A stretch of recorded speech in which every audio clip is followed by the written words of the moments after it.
Good evening and welcome to Anime-Zing Radio. I'm your host, Doug Engler. Joining me as always in the co-host seats are our good friends, Miss Angela Rose Hi, everyone. and Mr. Darren Starling. Yellow. And we want to remind everybody, Anime-Zing Radio is brought to you tonight by Home Circle Media for the latest and greatest in anime gear, everything from pens, pencil, stationery, and officially licensed art books. Be sure to check out homecirclemedia.com today or look for them at an upcoming convention near you. We're also brought to you by Dubby. If you're looking for a great energy powder to give you lots of energy, mental awareness without the crash, check out dubby.gg. That's dubby.gg. And if you're interested in the product, use code AZR10 for 10% off your order. We're also brought to you tonight by Triple S Lawn Care. If you're in the Raleigh-Durham, North Carolina area and you're looking for somebody to take great care of your lawn, be sure to reach out to Triple S Lawn Care. They'll give you great service for a great price.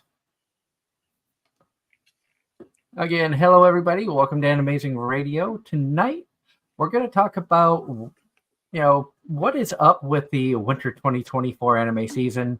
There are some interesting shows out there. There's shows out there that really had me questioning why the heck did I watch it? And I only watched 2 episodes to get to that point with one specific show. Well, hey, it some episodes have taken shorter time. Yup.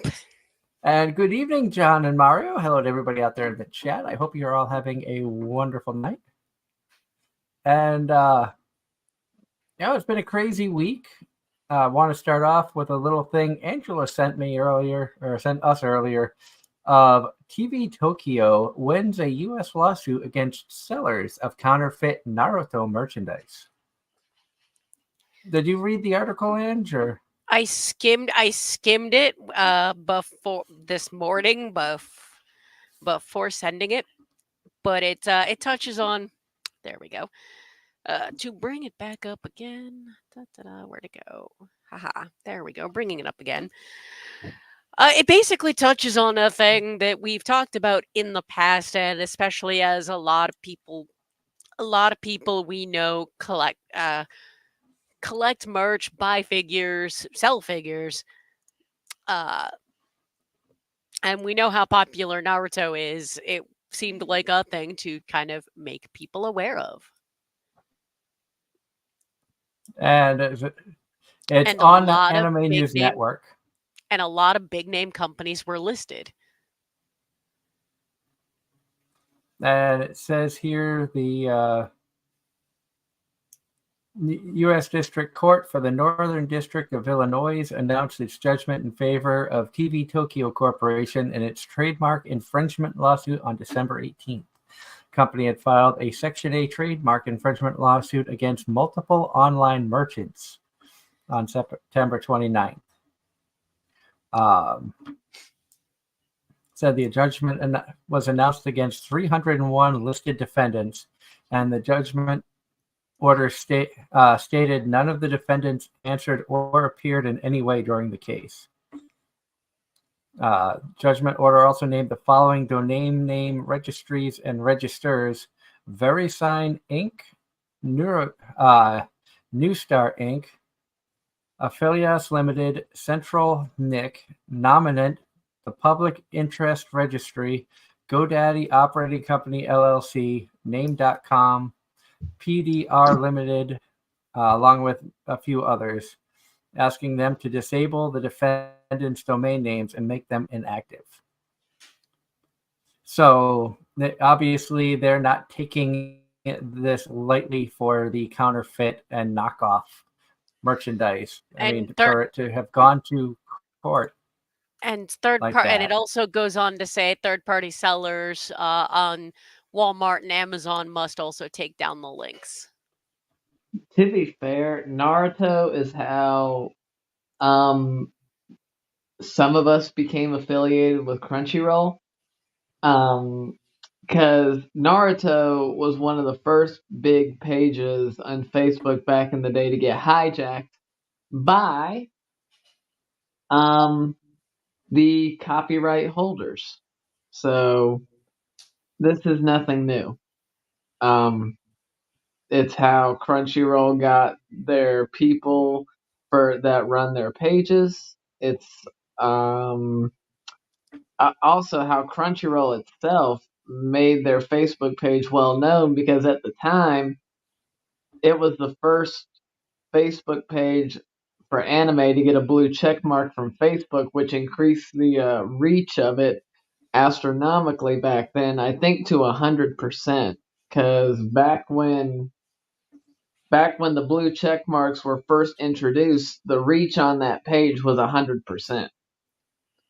And then as time went on, it went down and down and down. But they used that page to promote every other single page they had at the time, including the main Crunchyroll page. And without that page, they would not be where they're at today. But in later news from the chat, it's snowing in Arkansas, says Ross. Hi, Ross. Stay safe down there. Definitely. And from John Knight in the chat, today is Kaylee McKee's birthday, the voice of Yuta in Jujutsu Kaisen Zero, Okiku in One Piece, Peanut and BeatStars, and Charles Augustus Milverton in Moriarty the Patriot. Moriarty was a good show. I enjoyed that one. And also, in convention news, I know that a guest was announced for PuchiCon in Teaneck, New Jersey. Christina Kelly is the first guest announcement that I've heard for PuchiCon. They may have others, but that's the first one that comes to mind that I've heard for that venue out there in Teaneck, New Jersey. We went to that a couple years ago, had a good time. Unfortunately, I don't think that we're going to be making many conventions this year, and probably not that one, unfortunately, due to work schedules and everything. In happy news, my sister's getting married in July. Congrats. But as a direct result, that means an unexpected trip to DC in July, which means cut back on anime conventions in general. Yep. But GalaxyCon's in July. So what Darren's saying is go to DC for the wedding, and then after it's over, go to Raleigh for GalaxyCon. I'd love to.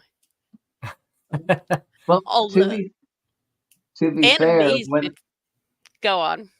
No, I was about to say, to be fair, when I went to my cousin's graduation, we had to pass through DC, the DC area, and Otakon was going on.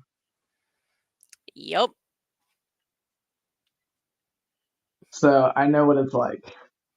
Go ahead. No, it's just like, I want to do conventions outside of New England, but given all the things, it's just looking like outside of Anime Boston and PAX, it's just not happening this year. And speaking of Anime Boston, on the guest front, next week we're going to be welcoming Pamela Swanson from Anime Boston, one of the staffers. She was working press. She has since had a promotion. We'll be talking about her roles with Anime Boston, what it's like working for a larger scale convention. So all of you amazing people who tune in every week, get your questions ready for anything you've ever wanted to ask a convention staff member. Going back to the chat, John Knight with another birthday. Today is Ben Balmaceda, the voice of Pedro in One Piece, Lazarus in Ancient Magus' Bride, Rigel in Devil is a Part-Timer, and Chris in Spy Family. Mario saying he's got nothing in the docket for this season, and then more chatter about the weather. Weather in Pennsylvania, cold, rainy, little bit of snow, very windy. New England, cold. So normal. Down here, 50s during the day, windy as heck, and Today's the only night it's not supposed to dip down in the freezing, and this week it rained 3 times and heavy each time. So there is standing water in multiple places Uh, and very hard for me to work. Yesterday, I think it was yesterday, we had it rained all day. It was almost 60 degrees out, which for Boston is unseasonably warm this time of year. But Yeah. the wind and rain was so bad that down by the coast we saw some flooding. Like they Hmm. actually had a chunk of road blocked off because flooding. We Oh, had that up here we as well with some of the rain that we had last week. We had a lot of flooding. I had a couple of detours I had to take to get to work on one of the days because of the flooding. And oh, that was on, after a mountain of snow fell. oh, And on Tuesday we had another tornado, just different part of the state. last weekend we got snow. However, 2 days later it was 50 degrees. Yeah, the weather on the East Coast is not wanting to make up its mind this year. That's normal for New England. Yeah, Mother Nature Period. forgot her meds. And Ross says, Mario asked, "How's the weather out there?" And Ross's response is, "Lots of snow, and some streets are starting to shut down." As annoying as that is, that's a good thing, especially in areas where snow is not the norm. Oh, Mm-hmm. I, I remember I was in school still.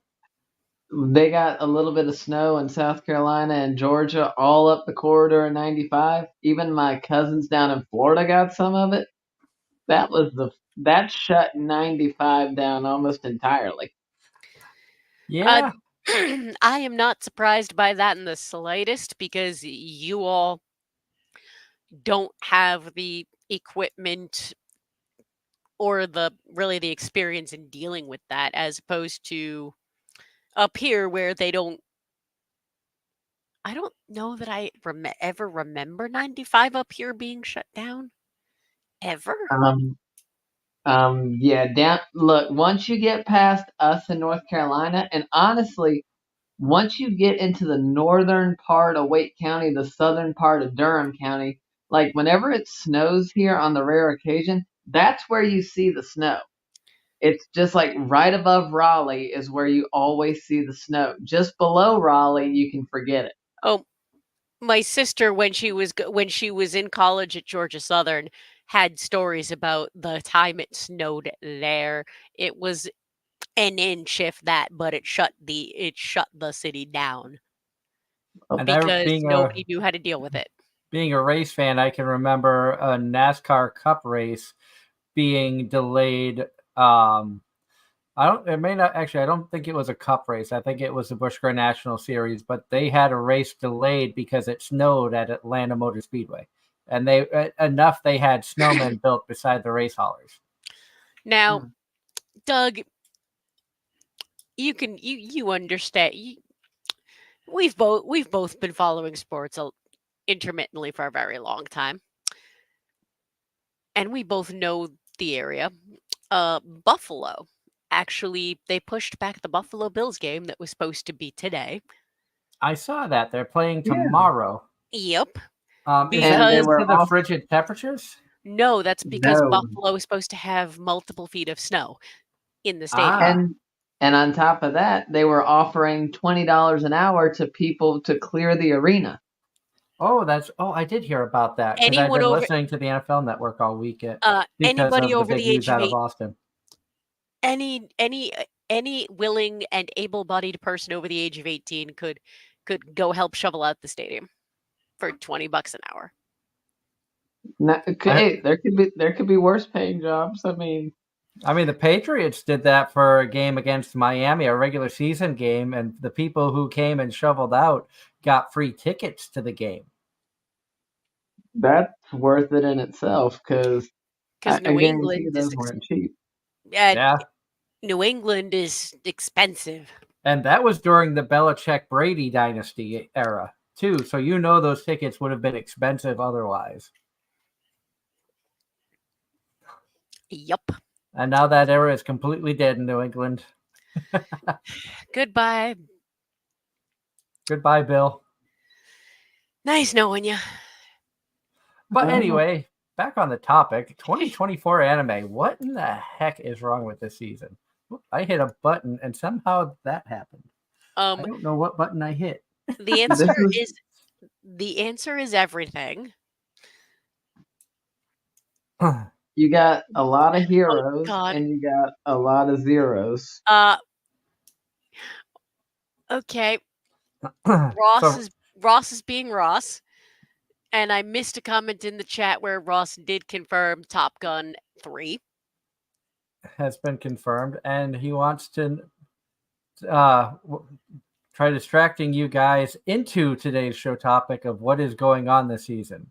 Fluffy Paradise, Banished from the Heroes Party, Tales of Wedding Rings. I am watching all three. Angela surprisingly started Fluffy Paradise, which is an isekai. Yes, but so claps. But to its credit, it's freaking adorable. Oh heck yeah! And the writing outside of the whole concept of the isekai. It's an isekai. Once you get past that part, it's actually really, really cute and fairly well written. You just can't give full credit. I'm giving my one episode review. It's adorable. Oh, it is. And the main character really does give me Anya Forger vibes. On that way too adorable. You just want to pick her up and give her a big hug. Yep. Same deal. But yeah. I will say, Ross, I have to be mad at you about one show that you brought up in last week's show. Your comments had me intrigued enough that I actually went and started watching the show. And for those of you interested in finding it, it is on High Dive. If you go by the subscriptions, you will not find it on Crunchyroll due to the sheer fact that it is an ecchi uncensored, which I know those two words combined have Darren's attention. They had my attention beforehand because there has not been a decent ecchi anime in a while. But after watching the first episode, I questioned what I had just watched. And then I watched episode 2 and confirmed my confusion of why am I watching this and why do I kind of like it. And this is a show that probably would not be up my alley because I don't care about magical girl anime. But the way that this show has started off has intrigued me to the point that, damn you, Ross, you got me watching a show that was a very big maybe on my list when I sat down and did my list of animes I was thinking about watching this season. And it was one I probably would give 1 to 3 episode trial and drop. And then you had to talk about it and be like, yeah, this could be very controversial. And I think they got the title wrong. You know it as Gushing Over Magical Girls. I call it BDSM the anime. And Mario says, "Oh no, it's that show. Oh no."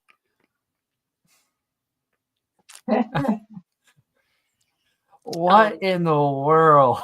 Ross, why would you talk me into watching this? See, Doug, See, now you've got me curious because and Ross is trying to defend himself. I never told you to watch it.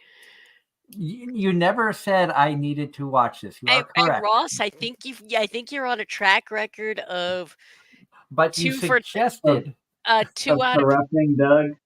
No, he's on a track record 2 out of 3 uh for the of us he's gotten to watch it at a single show. Has he got about to say? He hasn't gotten me to watch anything, has he? No, I not didn't yet. think so. And Mario, I didn't watch that one. Ross's pick for me was last season, and it was a cute historical romance that I absolutely loved. But it wasn't Freerin. No, She'll watch that eventually. eventually I'll go back and watch Freerin. And But it will be Ross lower. defending himself says he talked about Tales of Wedding Rings, which I did start that one as well. But That's on outside the of list. outside of Fluffy Paradise, my lengthy list for this season is actually far more what you'd expect from me.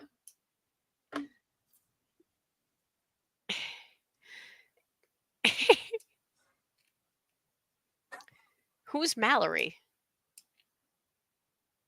One of the characters, apparently.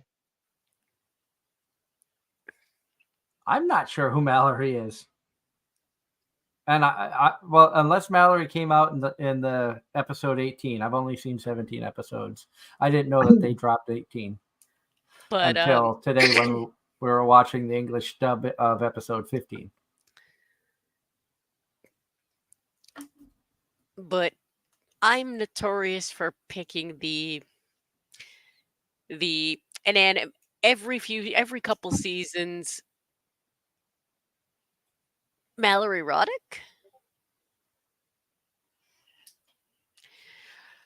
I'm Okay. Yeah, she's the voice of Freeman. I'm notorious for picking animes that are that are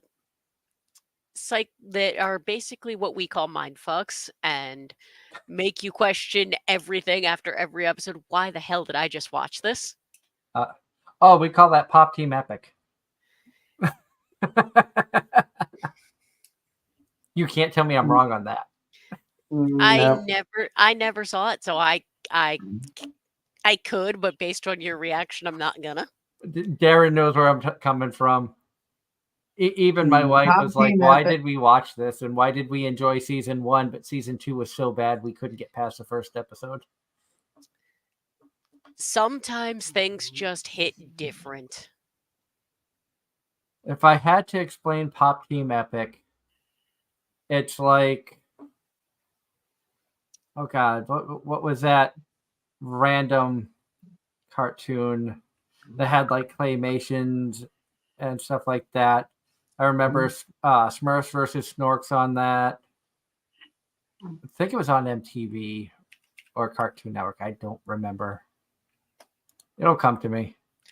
I would say like mash that up with the stupidity of Aho Girl and the craziness of Fooly Cooly. To answer Ross's question, it might have even been the season before, but the one I'm referencing is My Happy Marriage. Oh, Robot Chicken. Okay, so it's like anime's version of Robot Chicken, just with all the same characters doing the stupidest of stuff. Well, yes, but no, I watched that one, Ross. I don't think Angela watched The Disgraced Noble Lady Got a Crash Course in Naughtiness. Nope. That was on my list, but never made it.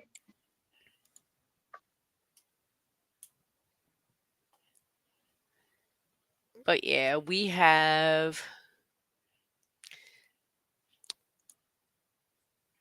a lengthy watch list. We started.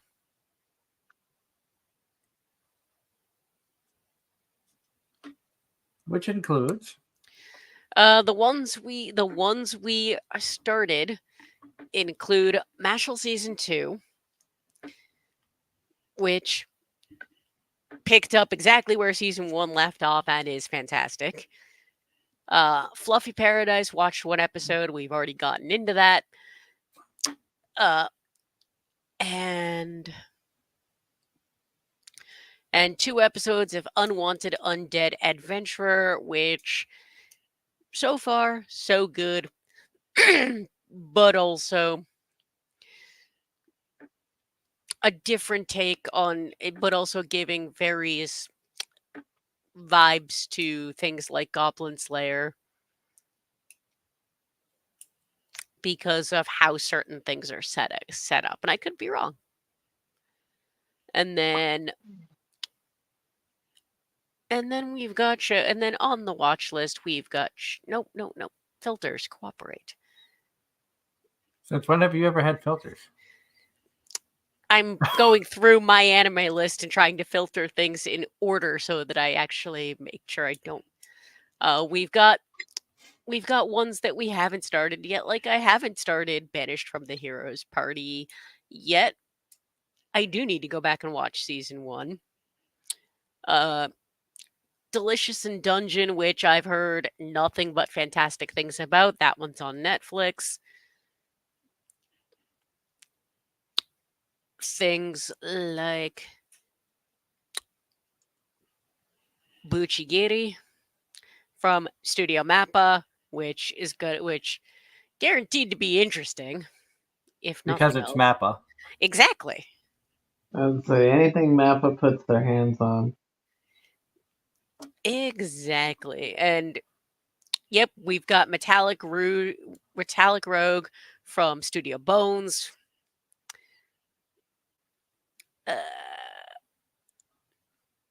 One that looked interesting called Sengoku Yoko. And it's listed. We haven't started it yet. White Fox Studio, which I'm unfamiliar with, but Oh, it's White Fox. They put out quite a bit of good stuff. but this one's listed as fantasy, historical, mythology, shonen, all things I like. So outside of Fluffy Paradise, very much a no one should be surprised by the rest of my list. Although I think Fluffy Paradise is a show anybody would like, if I'm being 100% honest. I think that one's one of those ones where anybody would like it, but they have to be in the right mindset to enjoy it. And I also, like, in my mind, I already have, like, certain English voice actors for certain characters that I feel would be perfect. Like the White Tiger, and this is just a bias because I know that this voice actress has voiced the White Tiger before, but Marissa Lenti, I think, should be the White Tiger. As for the main character, as you said, she gives off Anya vibes. Megan Shipman or Bryn April would probably be a good fit. Maybe Kaylee Mills as well. I think Kaylee could be a good fit for that as well. Of course, I don't even know if there's been a dub announced for this. This is all just my personal opinion based off of the work that I've heard these voice actors do for, in some case, many years. And in the chat, John says he still needs to watch the last 3 episodes of Goblin Slayer dub for season 2. John, you will not be disappointed. Goblin Slayer was fantastic. Sorry, Ange. Really quickly, what were you saying about Studio White Fox? That I was unfamiliar with them.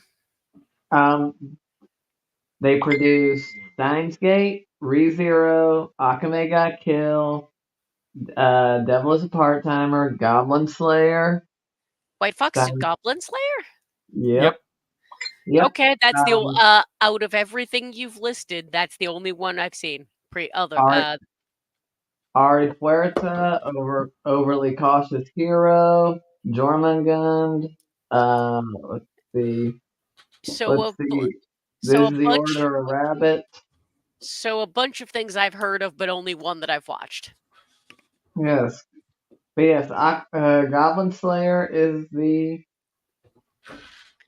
And Ross is asking us, you guys ever watch an anime, but you feel like English translators got it lost or wrong in the I'm title after you watch the first episode because the characters don't match the title. That's how I feel about watching the Foolish Angel Dances with the Devil. I think the roles are reversed with the characters. Oh, so you are watching that one? I'm not. I'm reading Ross's That comment. was all Ross's comments. Oh, okay. It was a 2-part comment from Ross. Gotcha. I don't know about the title per se. What about you, Darren? What's your winter watch list look like so far? I actually got a decent watch list going because the winter season is one where I can actually watch stuff due to the sun going down relatively early and also Bad weather. bad weather and getting off early and not having as much to do because this is my slow time of the year.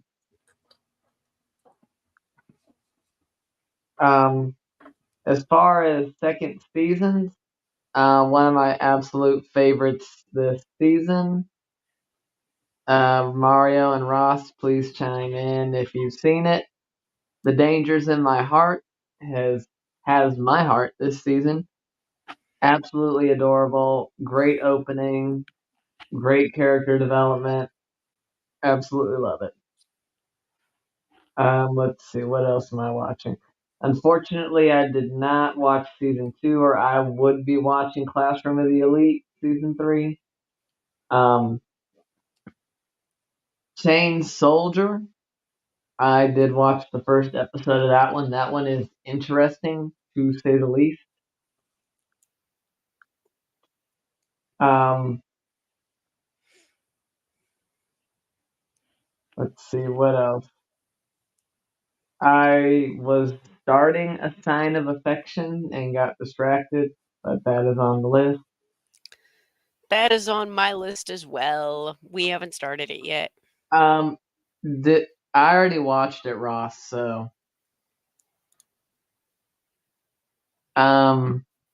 nice try. Let's see, what else am I watching? Hokkaido Gals are super adorable. I love it. They're cute. What more is there to say? Um, Banished from the Heroes Party season 2, of course. Um, The Wrong Way to Use Healing Magic. I watched redo of Healer, so I'm like, let's see how another show that uses healing magic turns out. What could possibly go wrong? Let's see. My instant death ability has been a generic isekai, but mindlessly entertaining. The Foolish Angel, I've been watching as well. Don't know how to feel about that one yet. It gives me Gabriel Dropout vibes, to be honest with you. Let's see. Was there anything else? Fluffy Paradise was on my list. Haven't started. Um, and I think that's about it.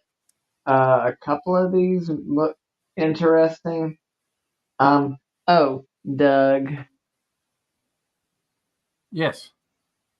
Um, I'm surprised you forgot about this anime or chose to overlook it on purpose. Which one's that? The Weakest Tamer began a journey to pick up trash. Well, I haven't gone through my list yet. So Okay. that might or might not be on the list. You don't know.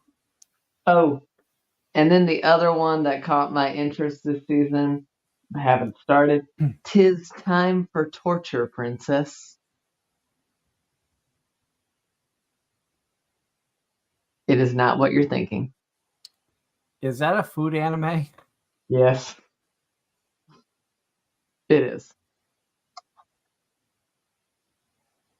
Oh, I just found on my anime list under comedy, fantasy, and gourmet. Of course, because why not? And have you started Banished season 2 yet, Darren? Yes.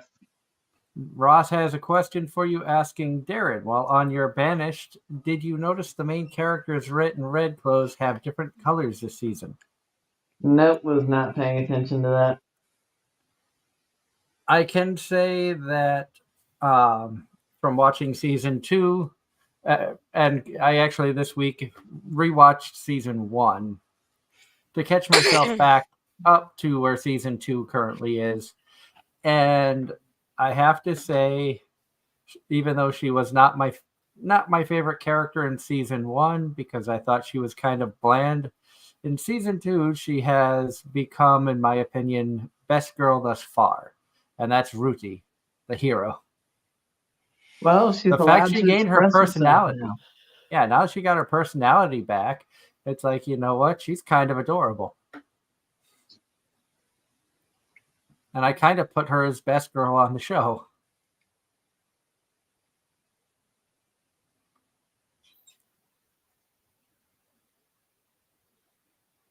So, my watch list, of course, Banished from the Heroes Party Season 2, which I've already started.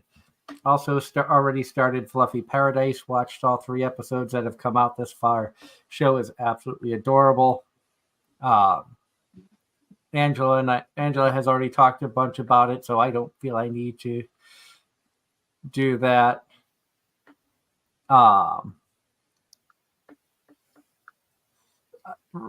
Russ, referring to my comment about Rudy in season 2 of Banished from the Heroes Party. Sorry, Doug. As of today's second episode, she's still bland and bad, but will not still bland, but will not spoil. Promise. And she kind of surprised me in today's episode. I'm not gonna lie, Ross. Rudy kind of got bold. I'll leave it at that. Weakest tamer to pick up trash is a possible on my watch list. Doesn't mean I'm going to watch it, but it is a possibility because my list is kind of long. It's over 10 anime this season again. Mr. Villain's Day Off was a possibility as well. Gushing over Magical Girls was a maybe. Didn't think I would actually watch it until Ross was talking about how it could be a controversial anime, which piqued my interest. So damn you, Ross, for piquing my interest. I know you said that I know you didn't tell me to watch it, but you got my interest up enough where I had to check it out to see why.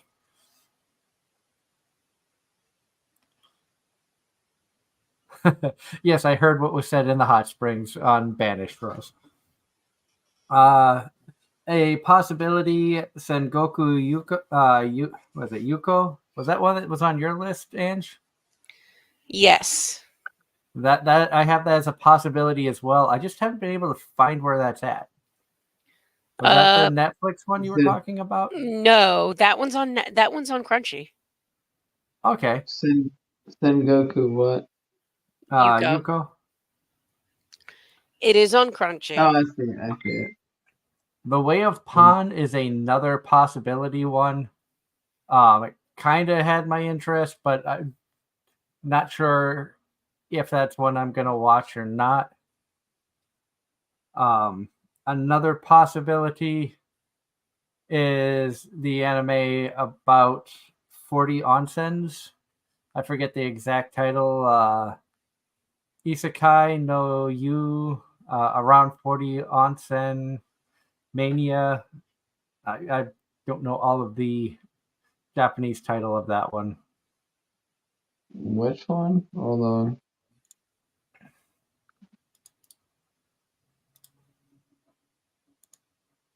I'll send it to you, Derek. I'll put it in the EZR staff chat.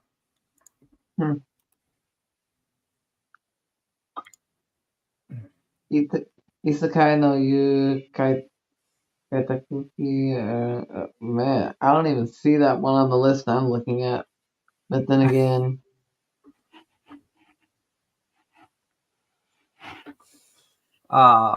And then added to the list shows that I've actually started as well: Demon Prince of Momochi House, Tales of Wedding Rings, and My Instant Death Ability. Demon Prince of Momochi House kind of has, off of the first episode, it has a feeling of Kami-sama Kiss meets Fruits Basket. Hmm. And has been kind of interesting. Tales of Wedding Rings kind of feels like it could be your generic harem story again. Says that there's ecchi. Episode 1 didn't show really anything to that nature, but that doesn't mean anything that it's not gonna. My Instant Death Ability, that one's just kind of a corny isekai. Generic as hell, but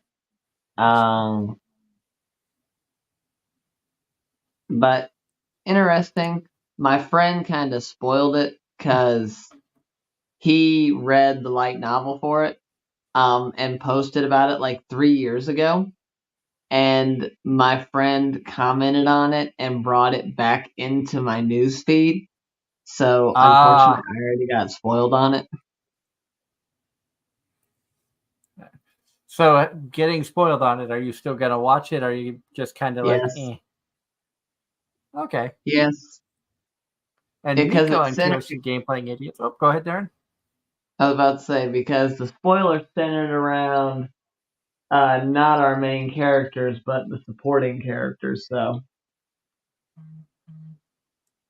As yeah. I was going to say in the chat, Nico and Kiyoshi Game Playing Idiots say they've been watching lots of Magical Girl anime lately and have gushing over Magical Girls on their watch list.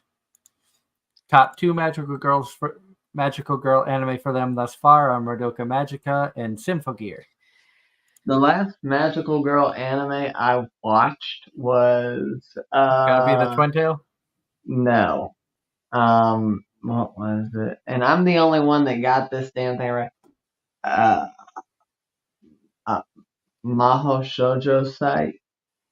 Uh, uh, yeah, was it Maho Shoujo site? Magical. Oh Lord.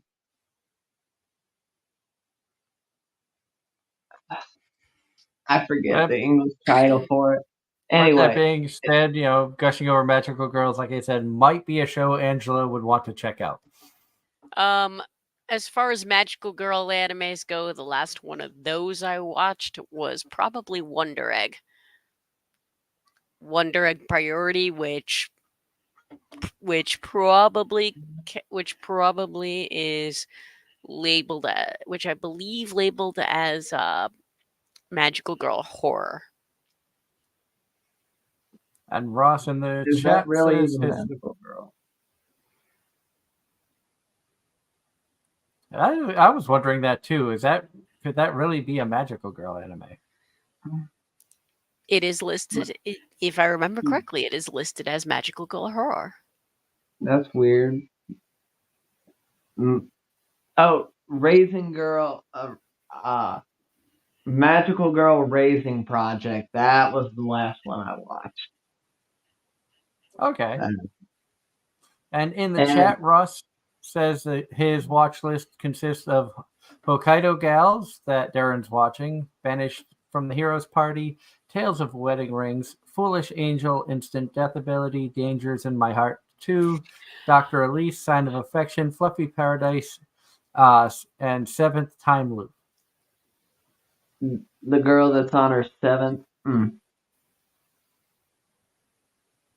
There's also the one, I'm the villainous, but I'm not the final boss. What has...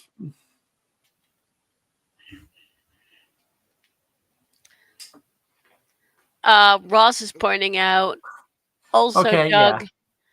there was an ecchi in the first episode of Tales of Wedding Rings in the hot springs. I'm just going to leave the rest of that alone for both of you. But the ecchi is not what it used to be. It's not what it used to be. That's where gushing over Magical Girls is different, Darren. It doesn't have the godlight At least not in any of the episodes I've watched thus far. Oh, I just realized something. The one anime that none of us have mentioned, but yet is a very respected manhwa, not manga. Solo Leveling is the talk of many people's watch lists, but not mine. I read the synopsis of it and it didn't intrigue me. Same. Oh, and Anime Trending has their list out. Guess what? Number one. What? Danger's in My Heart. Followed by Solo Leveling. Then A Sign of Affection. Classroom of the Elite is number 4. Mashal's number 5. Delicious in Dungeon number 6. Hokkaido Gals number 7. Gushing Over Magical Girls number 8. Seventh Time Loop is number 9. And Chained Soldier is number 10. So, of everything on that list, I think Gushing Over Magical Girls is the only one that's on my list and that I've watched. The only one that I've watched is Mashal Season 2.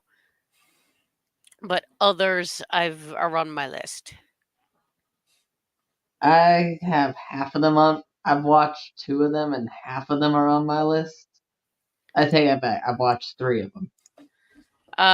From the chat, John says 2023 marks the 20th anniversary of Aniplex.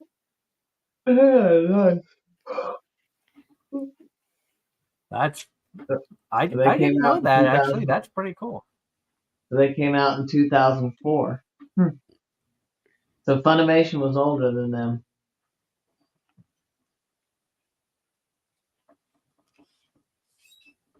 Crazy thing is 2024 and in under 3 months we turned 10.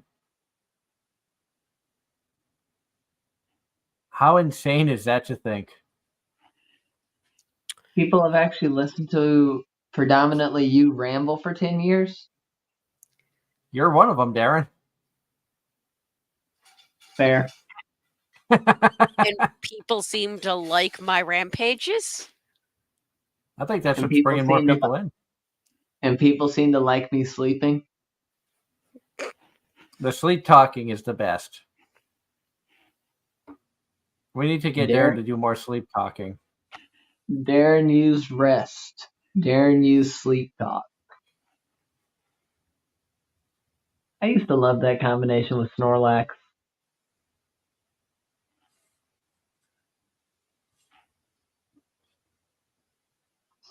And Ross was saying that he was putting safe words in the chat because there could be kids watching. I know that.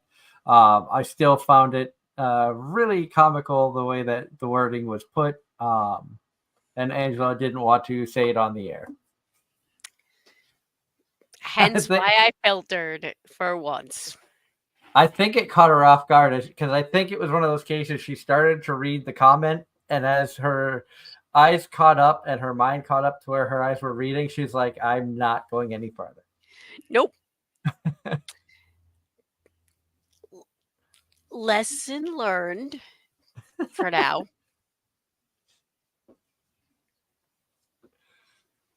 See, Ross, you're able to derail us without trying to derail us.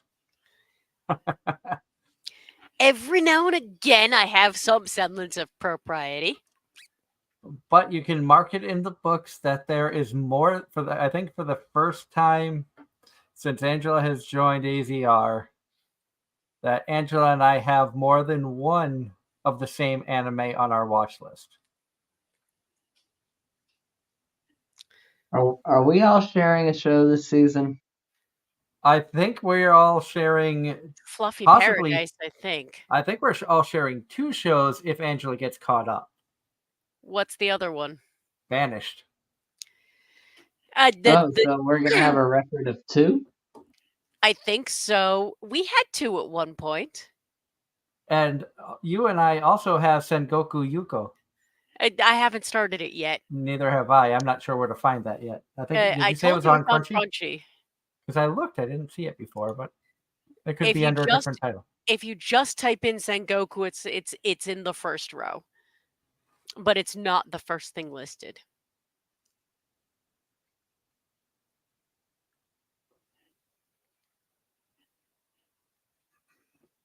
But it's like I said, it's one that kind of had my interest. Oh, there's Weakest Tamer.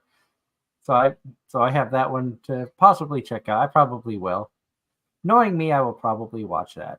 Oh, there's Sengoku. So I was looking for a whole different like image, which is why I never saw that. Okay. So I found it. Ross says, I also have a 20th anniversary for himself, which 20 years ago he was playing basketball for his church in 6th grade, and on his 13th birthday, on Friday, February 13th, I made 2 half-court shots during the game back in 2004. That is really cool. That is really cool, and that makes me feel really old.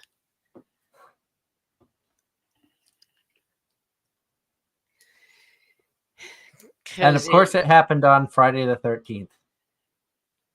Because in February 2004, I was in college. And in February of 2004, I was 7, so I was in 1st grade. Something like that. February of 2004, I think I was still dating my ex-wife But and living on Cape Cod. I would have been 22 at that point.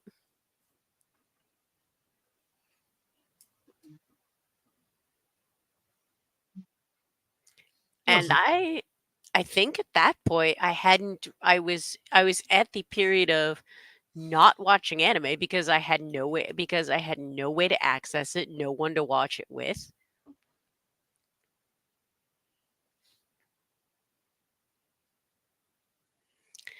And I wouldn't restart watching anime until probably closer to 2007. And then you fast forward years later, and now we talk anime on a weekly basis, and I'm sure none of us back 20 years ago would ever think that we'd be doing podcasting. Nope. I didn't know what I'd be doing. I barely knew what I was doing that week because I remember I'm the youngest of the one. I'm the youngest one here. Yep. Yeah, he's the baby. Yeah. John Knight was 5 at that point in time, and Ross' jersey number was lucky 7. He was lucky number 7 on Friday the 13th when he had the game of his life. You know what? That's just... It's awesome when that happens. Yeah. Mm-hmm. And Doug, New Englanders are a special breed. New England sports fans are a special breed of superstitious. Oh, yes, we are. I was going to say, you can agree with me on that. Yeah, and for the people who are not familiar with Boston and New England sports fans, there is a former Red Sox player named Bill Buckner who was not allowed in the city of Boston for years. And when I say years, I'm talking decades. He was not allowed in the city of Boston after during the 1986 playoff or World Series, a ball got through his legs into the outfield, which allowed the Mets to tie the game. They went on to win the game and then win Game 7, and the Red Sox lost the World Series. But the Boston sports fans had so much hatred for him, they ran him out of Boston, and he wasn't really allowed back into Boston. He wasn't welcomed back into Boston until after the Red Sox won their second World Series in 2007. He did come back after they won it in 2004, but he wasn't fully welcomed back until after the 2007 series when the Red Sox won their second World Series after an 86-year drought. However, I'm going to go out on a limb and say none of that tops the Cubs winning their first World Series in longer than 86 years on Back Yes. to the Future Day. And the irony, the Red Sox breaking their curse and the Cubs breaking their curse happened with the same manager. Was it manager or GM? Was it Theo that was with the Was it Cubs? the Was it Theo or was it Terry? I don't I think I it was Theo don't Epstein was GMing I think the you're Cubs. I want to say you are correct. But he's the only man in sports history to break two curses um, in his career He in was the the sport. president of the Chicago Cubs. So president of the Cubs, and he was the GM of the Red Sox when the Red Sox broke their curse. Which he was a genius. Uh,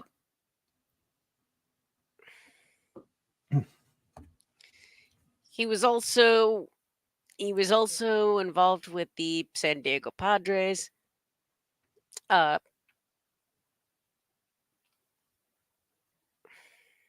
Packers did beat the Cowboys, for those of you following the NFL playoffs.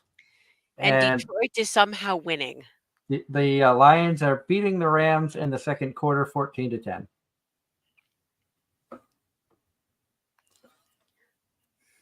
So it is. Sorry for the sports talk a little bit here. Also, big news out of the NFL world. Pete Carroll stepped down from coaching the Seattle Seahawks, and Bill Belichick and Robert Kraft agreed to part ways. Bill will no longer be with the New England Patriots. And the New England Patriots' new head coach is Gerard Mayo. I would have felt better about Vrabel, but it is what it is. Agreed. I have a feeling the Kraft already, before Vrabel was available, Kraft had already picked Mayo. Probably. It makes sense. While we're on the topic of sports, we might as well touch on, for those who follow college sports, Nick Saban has retired. Yes. That is worth noting as well, because that is a WTF for college sports. And I don't know if you caught the joke with the Patriots combination there, but Kraft Mayo. I think the Kraft brand does have a mayonnaise that they make. I could be wrong, but that now just is kind of a comedy thing in my mind. But back on the anime side of things, for those of you who missed it last week, Darren had gone to a convention down in Raleigh and made some purchases. Yep. And I'm not going to lie.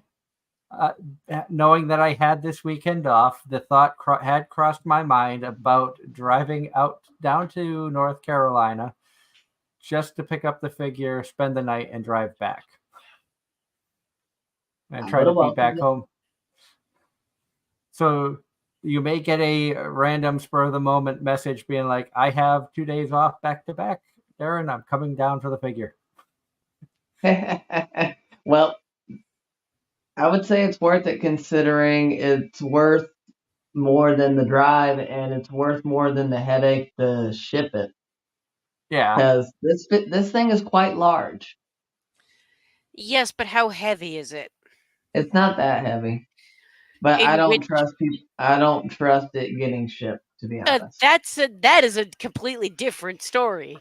Having worked in a mailroom for years, I can agree. I can very much respect that opinion. But if it is, so long as no one side is larger than 12 inches, and it's It is. Oh, This figure is huge. It's a quarter scale. Oh my god! Then that explains the price. Yep. But shipping, it's done by, unless Unless it's over certain dimensions, it's done by weight and where it's going. And you definitely don't want to ship FedEx. No, generally everything I get is shipped either UPS or USPS. See, I trust. Very rarely do I ever see FedEx in my driveway. Whereas for me, I trust FedEx more than I trust USPS. But hey, I've only had one issue with the United States Postal Service, and that was when they were delivering my Dakimakura. Just because no one was there to sign for it, they, instead of leaving it at the door like they had previously, they left me a note saying to come and get it. So I went to the Fuquay branch. Well, it was the Holly Springs branch, but the address that was left on it was for the Fuquay branch. So I'm at the wrong freaking branch, yep. Um, which was fine. I mean, it annoyed the heck out of me, but once I finally got it figured out, I'm like, why would your postal carrier give this one if they came over here? They're like, because of where you live, you're right on that border, I guess. I don't know. going back to anime news, hope I was reading something online about how well the Spy Family movie is doing in Japan. Here's to That hoping it reminds gets me, I released. need to watch it. Here's to hoping it gets released in the US. In theaters or in general?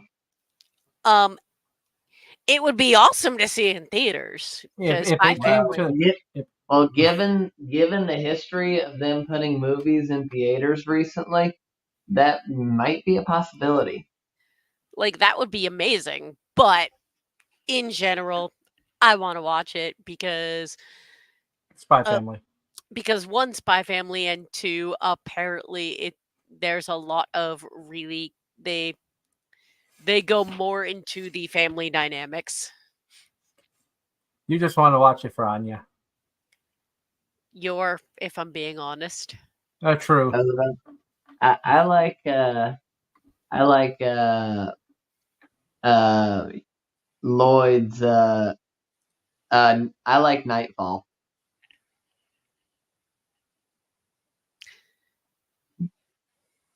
It, I'm totally it's definitely a fun show. I have been enjoying Spy Family. I I mean, love the concept.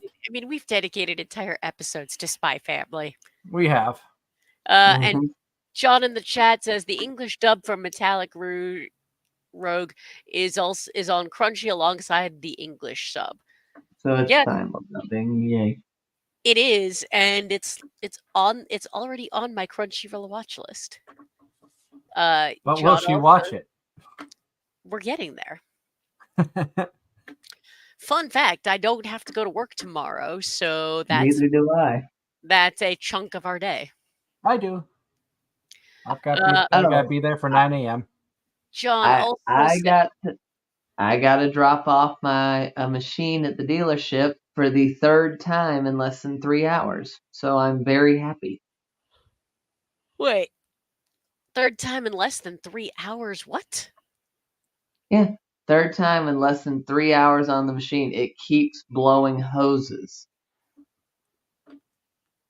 It it Think leaked it leaked all the fluid out the other day to the point I couldn't even get it to move.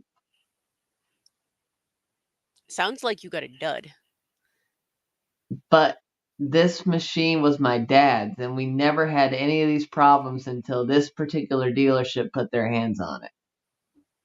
So take it to a different dealership and There's no other dealership within a 50-mile radius. then they broke your machine and they owe you a new one. The machine's 25 years old. Ay, ay, ay. I got nothing. But as you were And then, saying about the chat, sorry. John says, Kenichi, the mightiest disciple, the Attack of Darkness is getting an English dub via Blu-ray, dubbed by Sound Cadence without a release date. oh, that's a name I haven't heard in a while. And Wow. Ross has been quiet for a while, and sorry I'm back. Apps were frozen and I couldn't comment, so just had to reboot the phone. Gotta love when that happens. Gotta love this modern technology, and Ross is watching Spy. Yeah, that particular episode was adorable and That was hilarious. hysterical. I did enjoy that one. But I've never watched it. talking about Sound Cadence, that's a studio name I haven't heard in a while. Ironically, it's brought up the same during the same show I mentioned Marissa Lenti because she's a part of the Sound Cadence studios.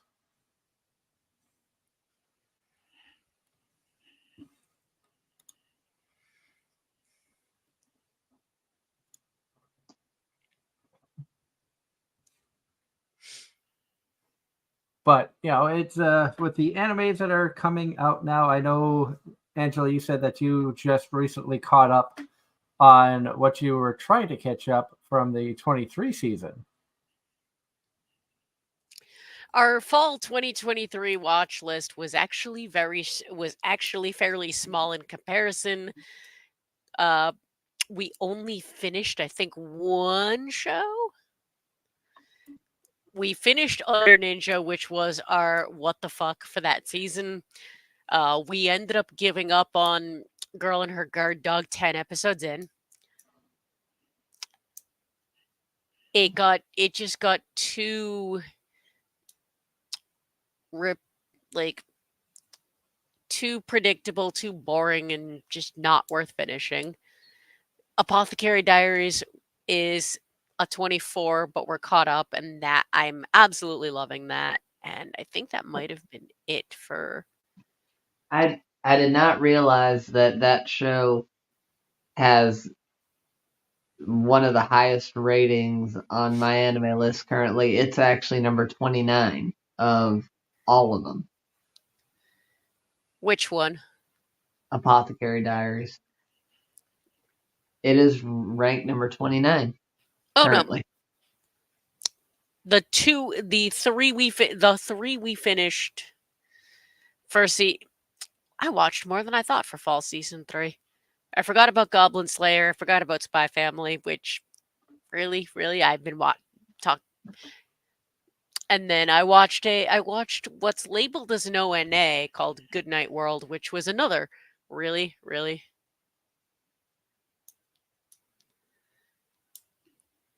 Ross, Ross actually finished you finished Girl and Guard Dog? Yeah, it was I think for me I was hoping there would be more of the Yakuza stuff in it than there was, because that's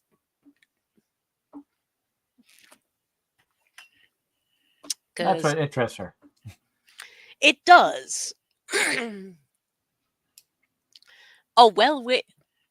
do enjoy a well-written romance, but at times they get boring and repetitive, but hey, I'm picky.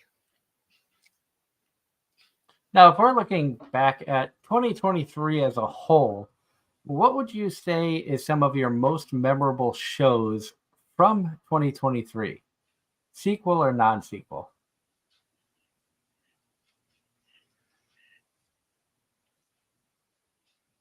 Are you talking to me?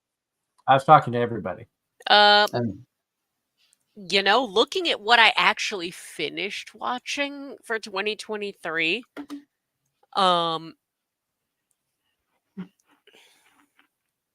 let me pull up my anime from 2023. that's exactly what I'm doing. I went scrolling back through to be like, okay, what shows actually came out in 2023? Raw Quite a Sign bit. of Affection is on my list, and also Angie's Fine. People call me that. Let's see. looking at what I actually finished watching in 2023 as a whole, Both Fury season 2. Trigun Stampede is probably one of the ones that stands out a lot. Bofuri season 2. Let's see.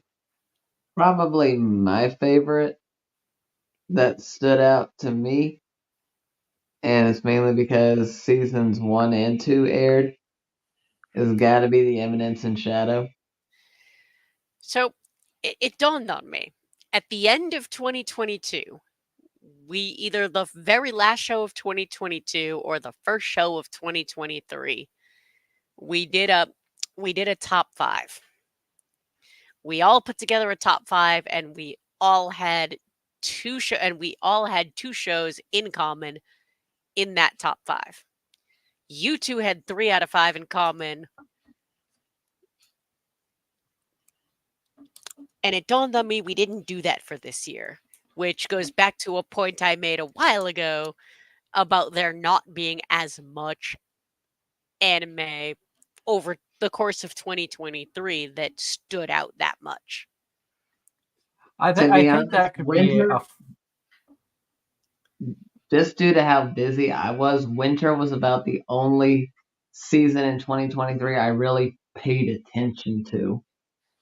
For me, it's I have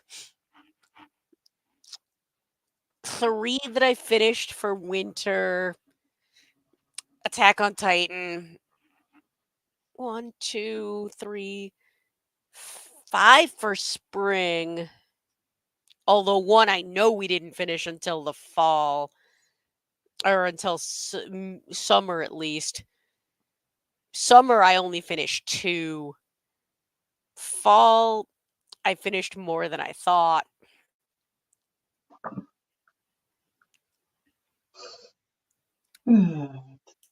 And in the chat, John says most memorable show of 2023 for him was Dr. Stone season 3 part 2. Ross. Oh, and let's see. Dangers Ross, in My Heart in general was good from Ross this is year. saying he already explained on the shows he didn't like a few weeks ago, which true. But he loved Our Dating Story, Galaxy Next Door, My Happy Marriage. well. That's why Russ, when I put the question out there, is like, what were the memorable shows? You know, the good shows, the shows that we enjoyed from See, 2023. but memorable doesn't necessarily mean good. True. Because True. I could argue one of the more memorable ones for me for 2022 was Call of the Night, but I absolutely hated it. Yeah, Call of the Night was one of those You two shows. loved it. Oh, Of I course. thought it was fantastic. And part of what I thought was fantastic about it was the art style. I'm not going to lie. The art And style that and the music I loved. And Eh the storyline wasn't bad, but I don't get hung up over good or bad storylines and for as much as you do.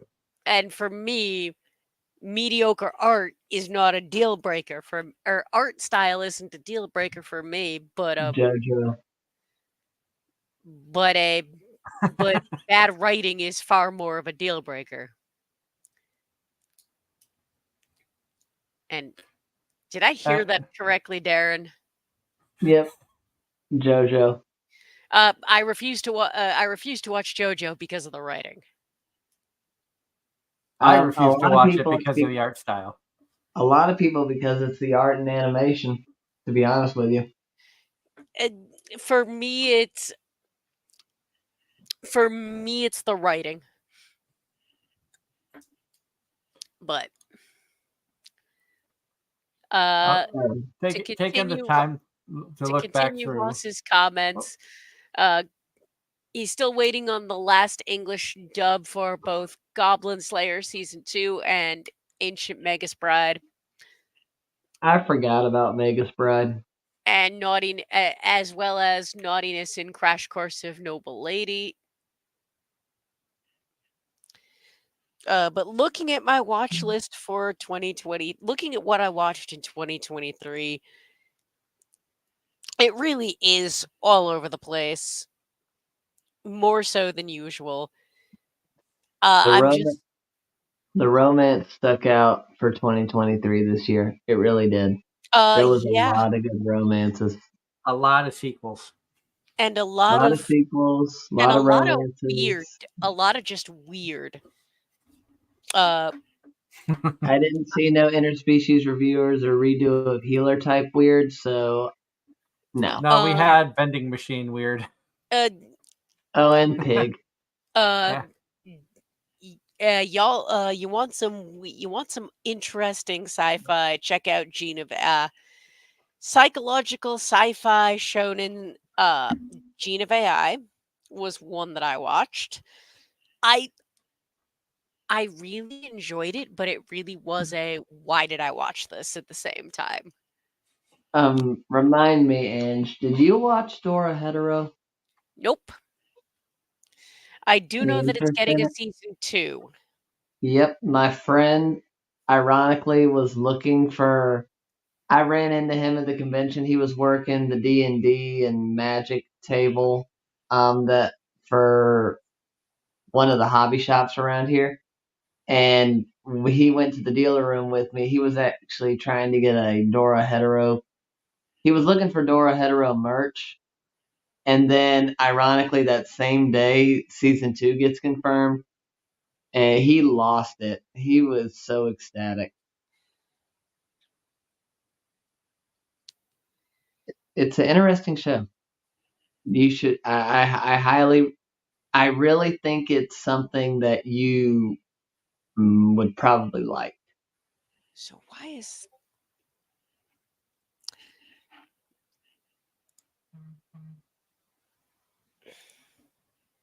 Doug, I highly doubt you'd like it.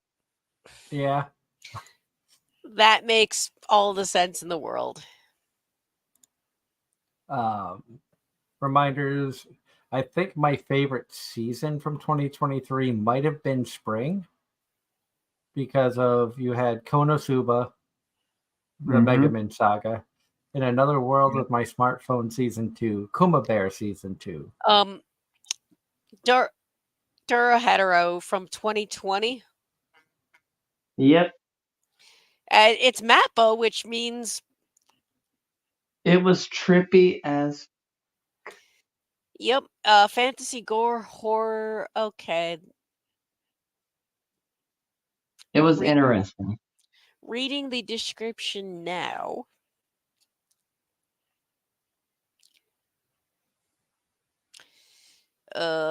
Yeah, actually, it does look like it. It does look like something I would probably watch. It's not something I would normally watch, but after seeing comments of the first 2 episodes, I buckled down and I'm like, okay, this is actually pretty good. Um, looking back on 2023, I'm actually gonna say that the shows for winter stood out more, Agreed. but I enjoyed more from spring. And I don't think we watched any of the same shows in spring. Did you ever finish Vinland Saga? No. Ange. My watch list is too long right now. Vinland Saga's on my watch list, I think, both on Crunchy and Netflix. Yeah, one of those rare ones that got split dubs. Uh, I ain't tell. oh, he wants to make an appearance? No, he's at the bottom of the stairs screaming. So you might have heard a meow in the But background yeah, and ran up the I stairs. can't even. For what I finished for Fall Ross, it was all season twos. So I won't say Fall was. It was. Yeah, I'm going to go with. I watched more in winter. to be honest with you. At winter and fall, I watched more of. Spring and summer, I kind of put it on ignore, just because it's my time of the year to be busy. I So, and watched that's a exactly lot. what happens. I watched a lot during winter. Spring, we finished a bunch. Summer, I we for, just Go ahead. summer we Summer. just we finished very little, and then ended up finishing a lot of it after the fact. And fall, This year, I think I kind of stayed about 7 to 10 animes watched per season all the way across. Just even with the move, huge move from New York to Pennsylvania, new switching jobs and stuff like that. I was still able to keep up with most of the shows I started. Um, I mean, some of my high notable shows that I enjoyed, of course. Tomo-chan was a good show. Came out in winter. That I know, Darren, you and I both really enjoyed. Yep. that's And another one that's on my about to list. say, and and the certain character is definitely Angela. Bofuri was Bofuri season 2 was also very highly ranked for the season, in my opinion. I also, by the grace of the God, season 2, I really enjoyed the series. Season 2 was just as good as season 1. For spring, notables, as I mentioned, Konosuba, the Megumin saga, um, and the season 2 of Smartphone and Kuma Bear. I was very happy that Smartphone season 2 actually developed a storyline, and they actually started going somewhere with it. Kuma Bear was the season 2 that I didn't know that I needed until they put it out there and actually made it fit and made it actually feel like it was a part of the original. Like the Kuma Bear could have ended after season 1. Season 2 was like, okay, they did a good job. They didn't like ruin anything. They kept it to the story and the characters and the same feeling in season 2 as you got in season 1. Season 3, I'm scrolling through or I should say, summer season, scrolling through. Um, Am I actually the strongest? Wasn't bad. It was better than I thought. Vending machine, of course, as I've said many a times, I was hoping that was going to be absolute dog crap. And it was actually really good. And I hate to admit that I enjoyed that as much as I did. It had no right to be as good as it was. Otherwise, scrolling through, I really don't see much that of really is of note that I watched. A lot of it's like forgettable or I dropped or disappointing, like Saint Cecilia and Pastor Lawrence. That was extremely disappointing. To the point of I finish, as you know, Angela, sometimes you watch a show and you finish it just because you invested so much time, and when it didn't go where you were hoping it was gonna go, you're like, why did I watch this? Yep. And of course, fall season, Spy Family season 2, Frieren, um, and surprisingly, I would say Overtake would be my notables from the fall 23 season. From the chat, we've got Ross's comments pointing out that in winter 2023, so much was delayed, and he's not wrong. Yes. Uh, Kubo, Ayakashi Triangle, and a handful of others. Speaking of delay, did they ever finish Psalm 100? I don't Yes. know. Yes, Psalm 100's final episode aired on Christmas. Ross said he burned out later in summer, but bounced back in fall. John Knight says he watched exactly 4 anime in 2023. Demon Slayer season 3 dub, Doctor Stone New World dub, Jujutsu Kaisen season 2 dub, and Trigun Stampede dub.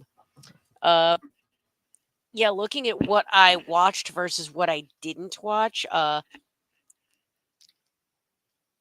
ended up because of the delays, I ended up only watching a couple episodes of Nier and then never going back to it.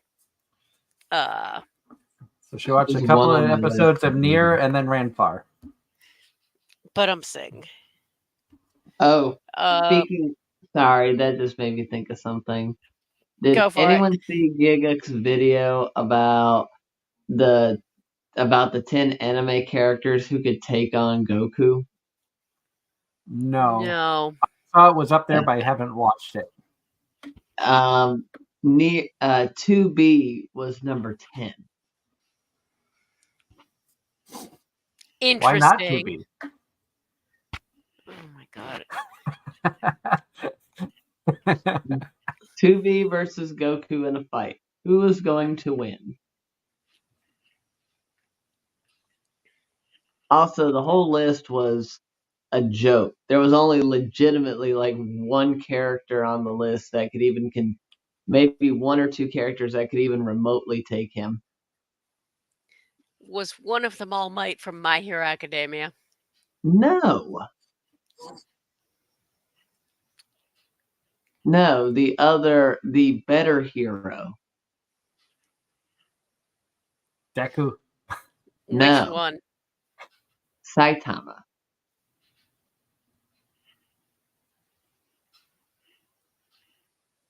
One Punch. One Punch Man I never liked. I got 2, maybe 3 episodes in and just it was not for me. It's the In the better chat, version of Ron. It's the better version of My Hero Academia. I'm sorry.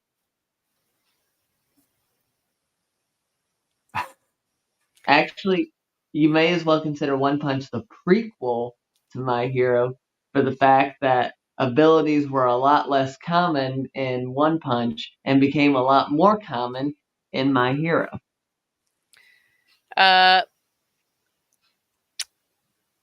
Ross agreed with me on Nier. Doug, we can't forget about 100 Girlfriends. No. I'm not forgetting about 100 Girlfriends, but when I talk about the shows that were like most memorable or had a big impact on me for 23, 100 Girlfriends is just entertainment, but like impacts of like Vending Machine, I hoped was going to be crap and actually was good. Overtake was nothing like I thought it was going to be. I thought it was going to be a racing anime, and the storyline went so much deeper than that. It caught me off guard and really had a good way of like really getting me involved in the story. Free Ride, of course, is just fantastic in my opinion. It's a slow story. I understand that, but sometimes in our fast-paced lives, a slow story, something to kind of slow you down, make you ponder a little bit, is always good to keep you on your toes. See, if I'm going to go through my list for 2023 by season, for winter, the 2 that stood out the most, Bo Fairy Season 2, for reasons, and Trigun Stampede. Trigun Stampede was amazing. So well done. Was not what I was expecting at all.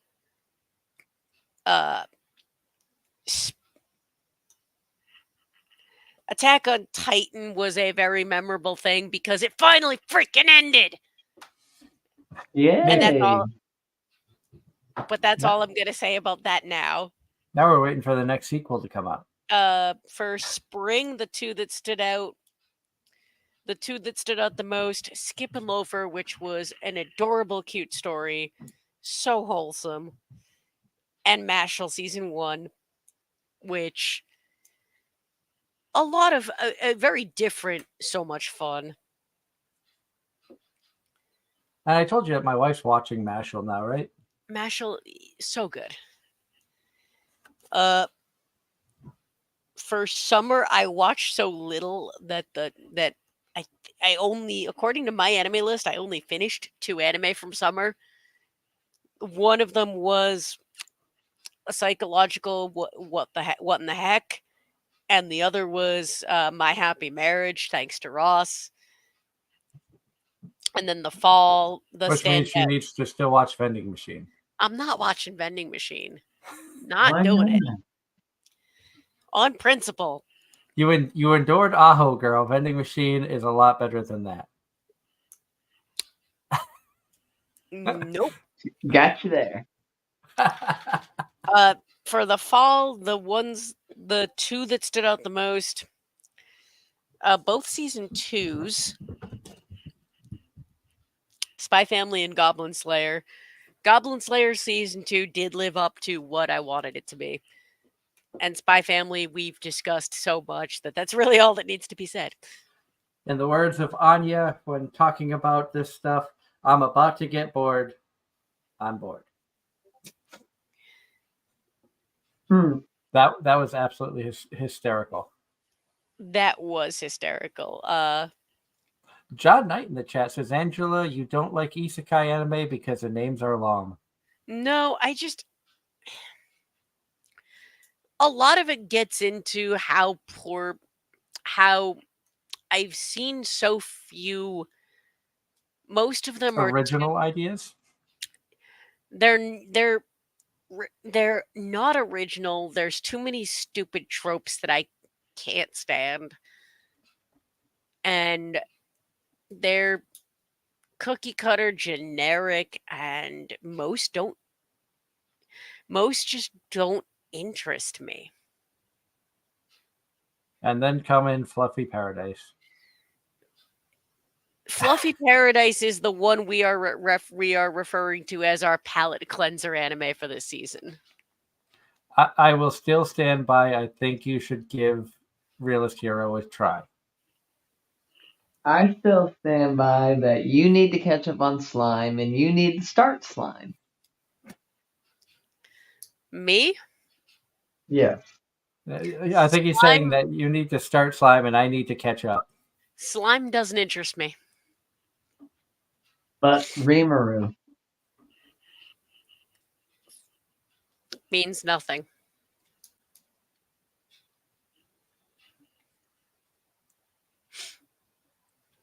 And Darren, when you were talking about the Gigic video about the those who could beat Goku, Ross was asking, was it Patrick or Squidward? No.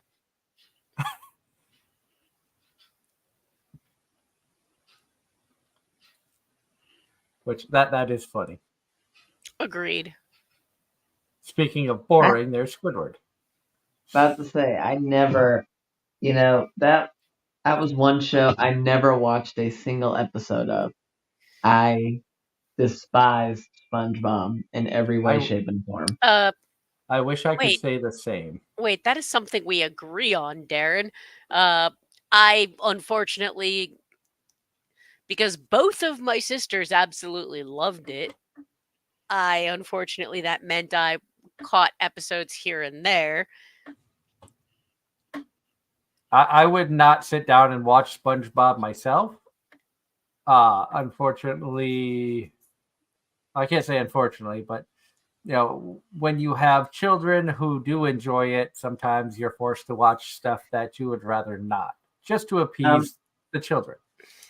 Is it bad that my employees today had a full out discussion about Bluey? I love Bluey. That's what I will watch. I won't lie. That is actually a really entertaining cartoon. And 2 of the Bluey voice actors are going to be at, I think, Kineticon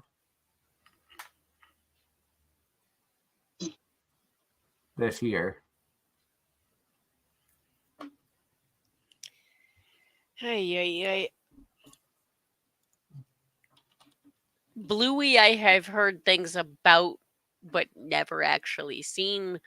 But I don't have kids. I have Same friends who here. have kids. Yes, Kineticon does have Bluey voice actors. Is it just me, or has Genshin Impact seemed to finally be waning in interest? I think Genshin is starting to wane. I mean, it's never going to go away.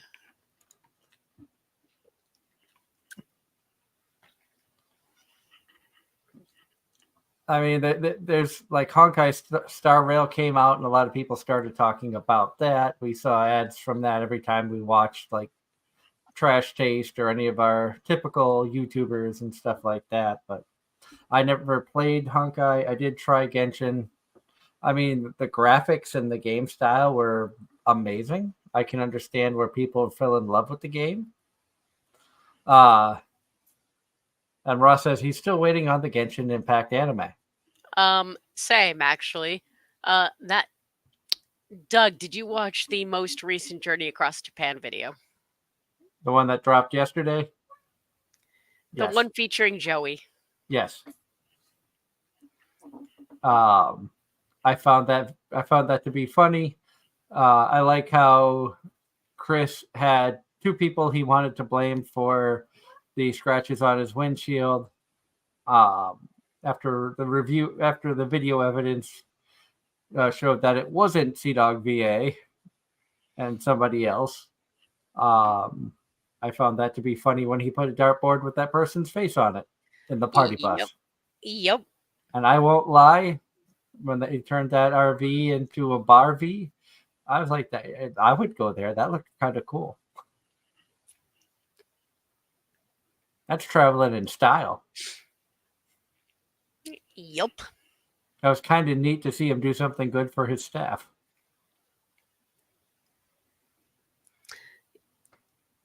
Although I will say the episode previous to that, where Chris had to do an American accent for the entire video, was also hilarious. Yeah. Especially happened to eat the nasty food. The worst convenience store food they could find in Japan. And Ross in the chat says, okay, I might get roasted here, but I like Sign of Affection and think it's better than A Silent Voice. I haven't seen either, so I can't comment. I've seen the Silent Voice. It was good. Don't get me wrong. Have you seen Sign of Affection? I'm watching it. I made it partway through the episode the other day and fell asleep. And then when I went to go back to it, I refreshed the page, saw that Danger's in My Heart. Second episode was out. I'm like, nope, this can wait. So, in other words, that's on all three of our lists.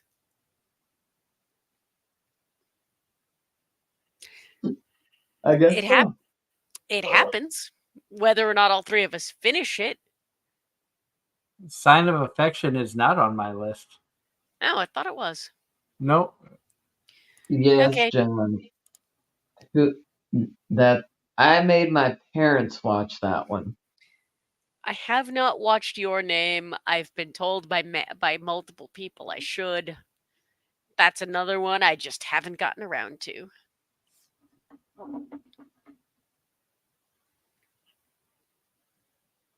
At some point, the three of us will try to figure out when we can get together for a weekend or a convention or an extended period of time to where we can sit down and watch random animes that we all suggest. Yeah, that way we can literally force each other into one.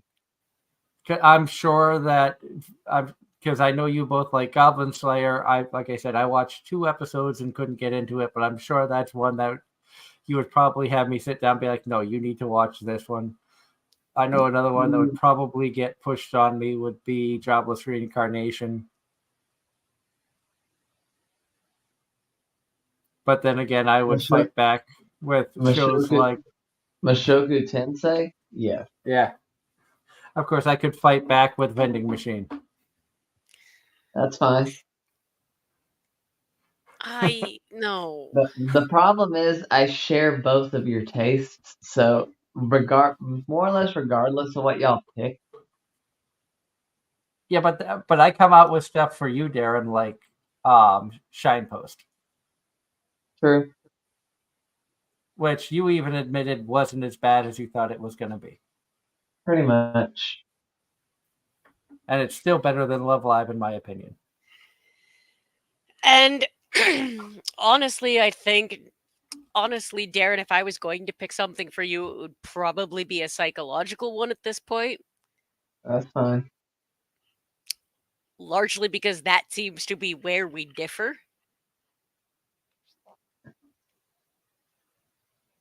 And I still stand by my hot take of 2023.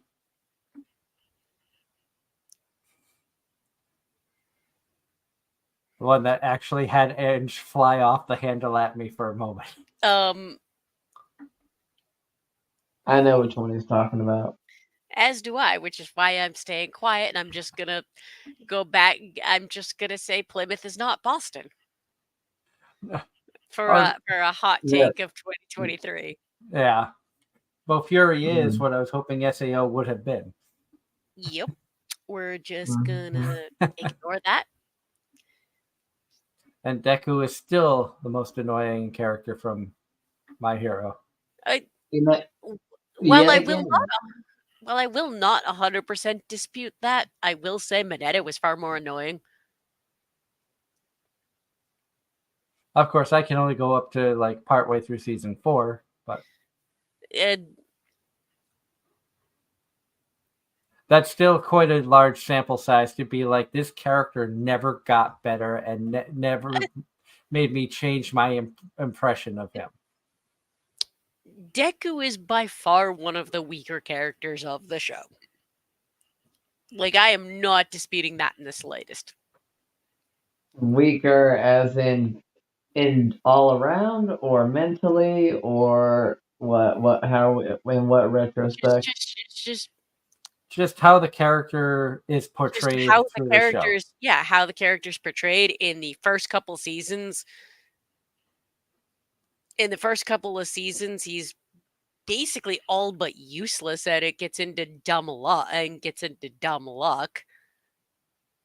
Isn't that most typical shonen protagonists? Every now and again, older shows, yes. With newer shonen, it's different. I'm sorry, but Black Clover is still better than My Hero. I didn't watch Black Clover, so I can't argue that. I'm not even saying my hero is good. I'm saying I enjoyed it, which are And two John very Knight, different statements. and John Knight in the chat says that he grew to liking Deku. And that's something I'm going to agree with because in the last couple of seasons, when they stop, and Isabel in the chat, hello Isabel. I feel like Deku would be better if they had him actually use his analysis, and I think you're right. In the later seasons, once Deku figures out basically how to when he Utilize one all for one. I mean, one for when he one. comes in when he grows the fuck up, starts actually learning how to use his own powers without copying All Might, um, and just gets a better story. Like he actually does become a better character. There are still others who are so much better. I enjoyed My Hero. Is it like the greatest thing ever? No. It's fun. It's over. We have It's we have different ideas of fun.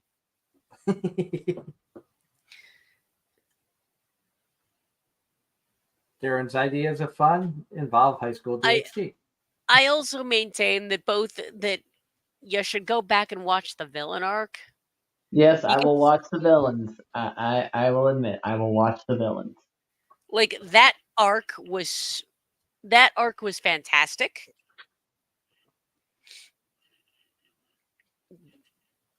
Like they actually get into a lot with the villains.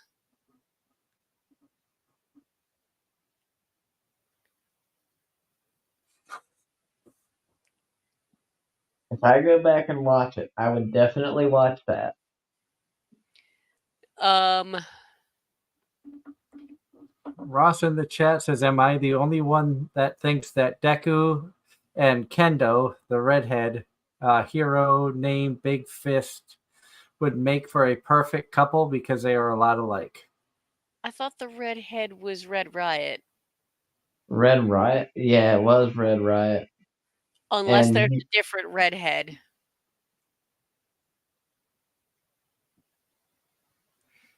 It's been a while since I've watched.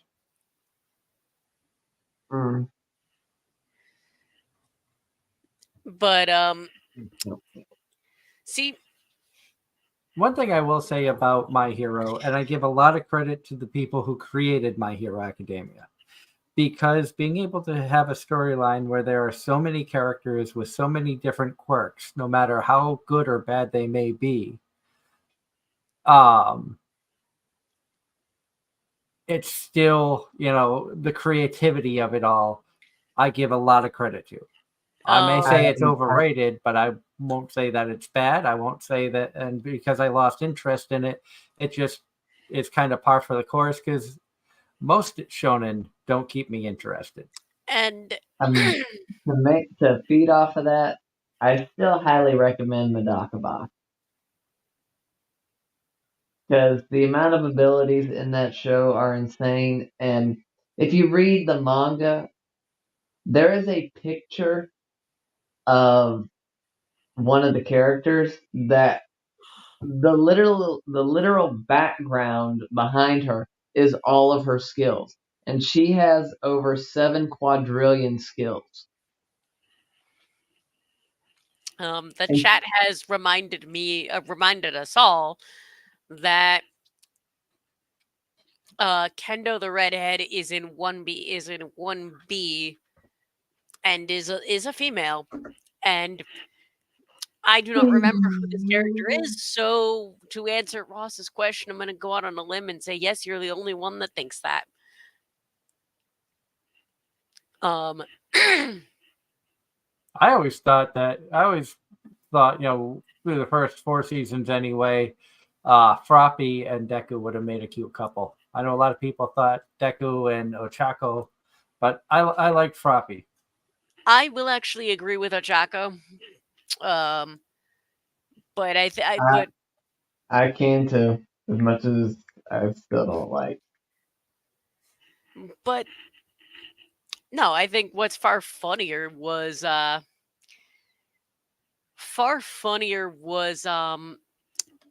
Todoroki. In one season, his father's all like, "Hey, you should do your internship with me," and he's like, "Yeah, not without my friends." And it's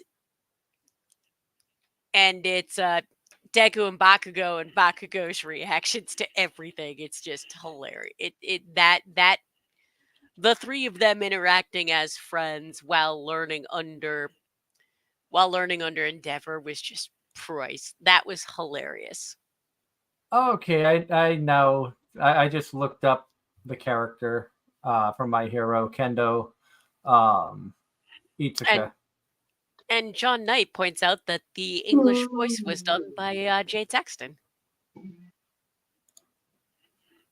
No, and she was one of the only ones I got a chance to talk with at Animate the other day.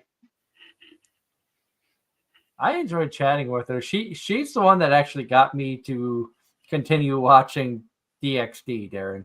I'm not gonna lie. And she found it kind of funny that I did not care for her character through the first season and a half at the time of watching it. And after talking with her the first time I met her at Connecticut, she goes, "I think you should go back and continue. In season 3, things really get good." But she wouldn't go into detail. And season 3 was when I really fell in love with Konako, and she went from a character I couldn't stand to my favorite character in the show. Yep. And I had that exact same conversation with her, Now, referencing you in the process. going back to Especially since she had the cards. I told you before that they do playing cards for Yep. various shows. There was actual cards from the game for Konako there that they were selling for her to autograph. nice. I was tempted, but they were expensive. Going back just a little bit because chat, Isabel, how I was talking about My Hero, Isabel says, and Deborah's reaction to the three of them was also very funny. And hello, Isabel. Thank you so much for tuning in. Wonderful to see you in the chat tonight. Thank you for being a part of it. We love having the interaction And, from the chat. It's very, we love I- seeing everybody in there. Agreed. The chat's actually been Amazing. something, and because look at the time. I know we are almost out of time. Only got about You know 8 what? minutes left of the show. That being said, I'm tempted to say let's let the chat do a rapid fire Q&A. So we can do a rapid fire Q&A from the chat. If you have any questions for us, feel free to post them in the chat. We will answer them to the best of our abilities. Also want to take a moment to remind everybody that next week we have our first guest of 2024 when we welcome Pamela Swanson from Anime Boston, one of the amazing staff members. She was a part of the press team last year. Angela and I got to meet with her and talk to her in person while doing some of the press interviews. She has a new role with Anime Boston, and we are really excited about having her on the show. We wanted to try to get her on the show last year, but due to her old job, she was unavailable on Sunday nights. Now it's going to be fun to have her joining us and learning more about what it's like to staff a large-scale convention like Anime Boston. And first question that comes in, we have got from Ross. Angela, are you the one here that likes horror if it's well written? Because I saw that there's going to be a new Annabelle movie. It depends on what kind of horror. If we're talking anime, probably. I don't know anything about Annabelle. That's a creepy freaking doll, I'll tell you that much. I know absolutely nothing about it, so... Being in the paranormal, I've heard of Annabelle. I had learned a little of the history of Annabelle. Is it an anime or is it... No, it's an actual doll that's like haunted. Live action possession movie. Yeah. That definite maybe. The next question in the chat: has anyone watched Spider-Man Across the Spider-Verse? I have not seen any superhero stuff. Same. The Spider-Verse stuff, not for me. And Isabel, I'm completely new. What are your favorite anime tropes? And ones that make you think.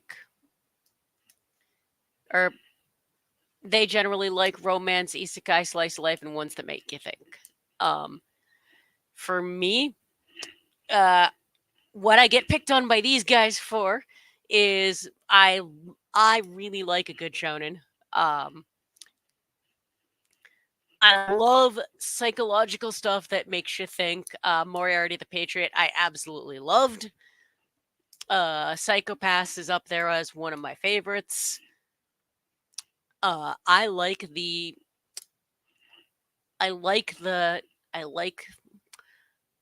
a lot of fantasy. I like a lot of sci-fi.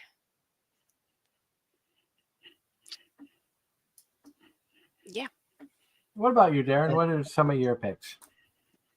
My personal favorite genres: romance, Huge sucker for it. Action, especially if it has a little bit of ecchi to go with it. That's just a given, especially considering my early taste in anime. Um, Infotainment, I guess you could call it, shows that have actual thought process and accurate information put into them. Cells at Work, Food Wars, Dumbbell. A lot of those I really enjoy. Let's see. Fantasy is another one. Not so much though. Fantasy isekai to an extent. It's kind of hard to talk about one without talking about the other. Um, but yeah, that's generally how I tend to lean. Oh, and I'm the only one here that watches a certain other class of anime, which we do not talk about because of the rating of the show. But I do not watch it very often. And for me, I am isekai trash. I like good. I like me good, entertaining isekais. They may be some of them may be cookie cutter. Some of them may be mid tier, even for isekais. But I like show. I like a good isekai. I like fantasy. I like sports. Some sports anime I've enjoyed. Music anime I've enjoyed. Slice of life, romance, things like um, Saint's magic power is omnipotent. How a realist hero rebuilt the kingdom. Um, love. It has like some decent love stories in there. Good world building. Good realist hero is I'm not gonna lie, Realist Hero might be my number one favorite anime after rewatching it again this weekend. Um, love the storyline. Love the fact that even though I've seen it like 4 or 5 times in its entirety, it still has the same effect as the first time I watched it. And it's been out for a few years, so that's a good sign of show that I like. Music side, I like things like Shine Post. I like Show by Rock, which I had seen John Knight mention earlier. Um, I'm also with Darren where informative anime stuff where you might see actual history or actual information from real life used. Something like Strike Witches, even though it's a goofy anime, it's all based off of actual World War II era information, names, Ooh, yeah. weapons. I forgot I do love historical fiction. Yes. And then there's anime like New Game, where they show you the behind the scenes of how video games are made, or After School Dice Club, showing how, giving a little insight of how to create your own board game or card game or something like that. So my taste kind of jumps all over the tamer side of anime, not so much the psychological thrillers or shonen like Angela likes, but or the kind of stuff that Darren likes that's in the non-talked about category here outside of interspecies reviewers. And then to kind of wrap this up with the chat, John Knight says his favorite is shonen. Ross had some comments about his experience with this with Across the Spider-Verse, and also says that their favorites are romance, okay with comedy, slice of life, and historical fiction. And then for the last question, because I think this is going to be a quick one. What's your favorite anime from High Dive? I haven't actually watched a whole heck of a lot from High Dive, so I'm gonna say I don't have one. I'm not familiar with what's even on High Dive. I would have to say that there are 3 that I really enjoy off of the High Dive. True Love Rue, Girls in Panzer, and Shine Post are the 3 that stick out. Wasn't Call of the Night on the High Dive as well? Oh, yeah, Call of Night's on there, so that's up there. Yep. I think pretty much all Anything that's recent. Sentai. Yep. Because Sentai Filmworks has started to pick up everything that Funimation used to, which is kind of sad. Actually, I think But they're I picking like. up everything that Funimation used to shun, which is why you have gushing over magical girls. But on that note, Well, we I'll want to take it. thank. On that note, we want to thank everybody for tuning in. It really means a lot to us that you guys have come in to hang out with us every Sunday here on YouTube, Facebook, and Twitch.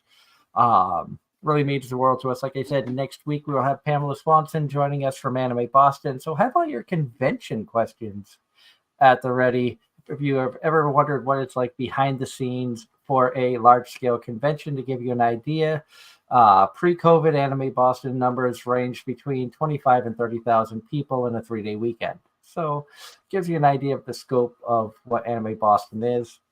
Until next week, I hope everybody has a fun and safe week. Keep watching anime. Stay safe with the storms that are coming through across the country here in the U.S.